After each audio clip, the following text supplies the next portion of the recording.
Question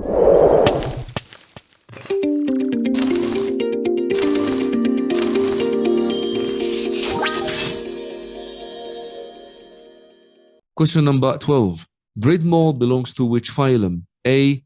Pteridumycota, B. Ascomycota, C. Zygomycota, D. Basidiomycota.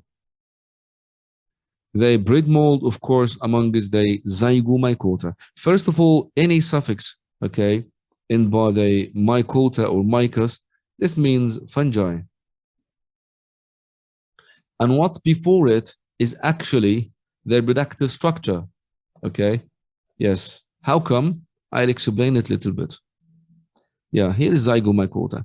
As you know, the fungi or the mycota, okay, this is the Latin name of the fungi, has Zygomycota that are being reproducing by formation of the zygospore, and it's the zygospore, by the way, so watch out.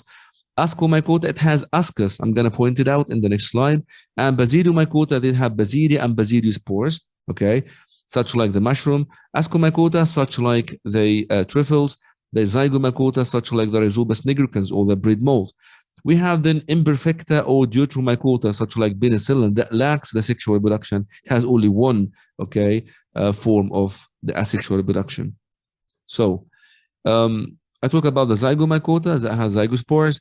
Basidiomycota, they have basidia, singular is basidium, that has the basidiospores. So it's named as Basidiomycota, okay, that are reproduced by formation of basidiospores.